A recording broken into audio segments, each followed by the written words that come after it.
Let's start with the basics. What is welfare? Welfare refers to an individual's or a group's overall health, happiness, and well being. It focuses on safety, security, and quality of life. Let's understand this better through a few key lenses, which is Maslow's hierarchy of needs, India's constitution's directive principles of state policy, and Article 21.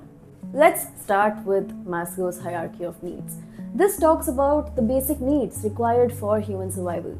Our basic physiological needs and safety needs take precedence in order to attain higher order needs like community belonging, self esteem, freedom, respect, etc., to become the best versions of ourselves. If we were to take Maslow's hierarchy of needs in the context of a nation, its citizens, and the government as a whole, then the government's job should broadly start and end at assisting citizens in fulfilling their physiological and safety needs at most. You see, India is a mixed economy, which means its economic and social structure is built on welfarism through capitalism. Moreover, as per the Indian Constitution too, we are a welfare state. This essentially means that India follows a system of governance where the government's chief responsibility is providing for the social and economic security of its population to meet their basic needs. Indian Constitution establishes India as a welfare state through Articles 38 to 47 in Part 4, which consists of the directive principles of state policy.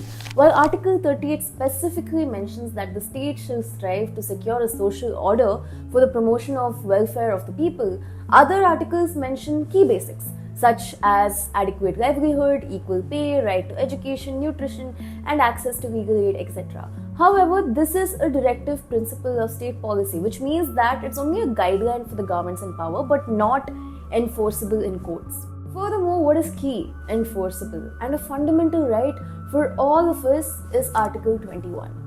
No person shall be deprived of his life or personal liberty except according to procedure established by law. This is one such article that cannot be suspended even during a national emergency.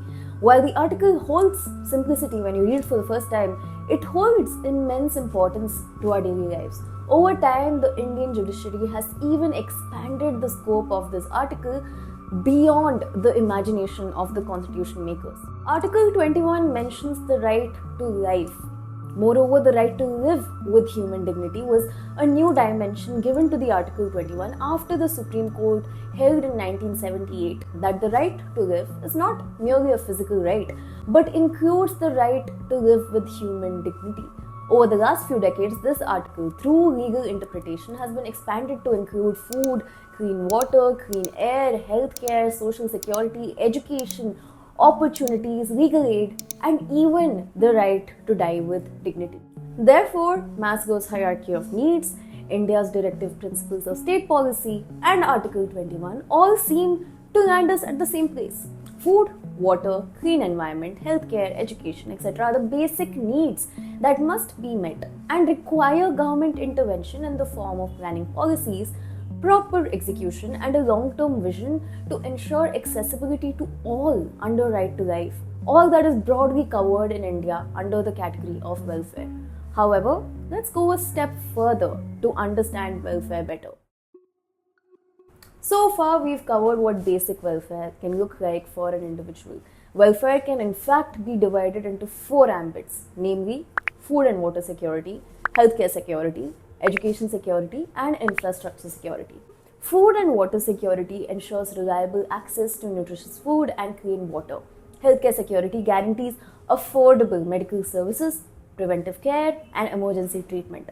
And as society evolves and technology develops, so does the ambit of welfare. As in the case of infrastructure security, which encompasses roads, housing, reliable transportation, sanitation, electricity, and now, in line with the evolving times, digital connectivity. Same in the case of education security, which provides universal access to schooling, skills training, and now financial literacy. Without such crucial needs met, one would lag behind and not have the right to life fulfilled. For instance, the impact of education when the pandemic hit and classes switched to online mode. Those students who didn't have access to the internet, electricity, and tech couldn't access the basic right to education. So where does the government come in when it comes to welfare, as mentioned in the Indian Constitution? As we mentioned earlier, the government has a key role in protecting and promoting social welfare. It needs to ensure the basic needs are accessible and affordable for all. However, at times, certain groups that are economically or socially disadvantaged need greater intervention via government intervention in achieving basic needs. That's where the targeted welfare schemes offered by governments enter the picture. For instance, during COVID, schemes like BharatNet, eVidya, and Diksha were introduced to improve internet connectivity and access to digital education. You may have also heard of other schemes such as Right to Education, Ujjwala Yojana, Beti Bachao Beti Padhao, PM Jan Dhan Yojana, health insurance schemes, Manrega, etc. Such government interventions in the forms of policies, laws, and schemes at both center and state levels have widely made basic needs accessible to millions upon millions, thereby elevating them from poverty and achieving higher needs. So, in summation, targeted welfare schemes should come in when these basic needs aren't met by all citizens and when there is a disparity between people itself, thereby creating disparity in accessing the basic needs itself. However, here's another point worth noting. It's important for welfare schemes to match the quality of services or products offered by private players so that the playing field is leveled to some extent. Key here is welfare schemes are meant to aid in accessing basic needs. Welfare schemes से होता क्या है? कुछ होता भी है? The answer is a big yes. Welfare schemes tend to have a multiplier effect. The multiplier effect is an economic concept where initial spending, in this case government spending, leads to a larger final increase in a nation's GDP. Let's understand welfare schemes and its multiplier effect through an example. The midday meal scheme launched by the Government of India in 1995 was inspired by Tamil Nadu, which introduced a midday meal program in 1925. By 1960s, under the vision of K. Kamraj, the program became a statewide reality, and by 1991, 12 states in India had followed suit. The scheme is the world's largest school feeding program that provides free cooked meals to over 11 to 12 crore students of government and government-aided schools. When it came to the midday meals multiplier effect, it was successful in addressing classroom hunger, boosting supplementary nutrition, increase in school attendance, enrollment, and lowering dropout rates. The scheme was also an economic relief for low-income households as the afternoon meals of children were taken care of. The greater picture: educated kids unlock better opportunities, stronger nutrition builds healthier bodies, improvement in household economics, greater participation in nation's growth. That's the multiplier effect in action. That's just one simple example with its multiplier effect undeniable. The same story can be traced for hundreds of other welfare measures. Therefore, good welfare schemes with good implementation is an individual's pathway to freedom, economic growth, and empowerment. Multiply this at the national level and you have the pathway set for national success.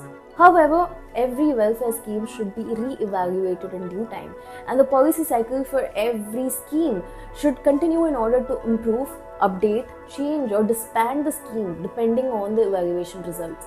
Each welfare scheme serves set objectives, and upon its evaluation, the schemes should be ended or modified as needed. This will allow governments to focus on judiciously utilizing the funds and spend on areas requiring more attention while addressing the right problems. With this, we have covered what welfare truly means in context to basic needs, how the government plays a role in a welfare state, and the far-reaching impact of welfare schemes. What's the other one?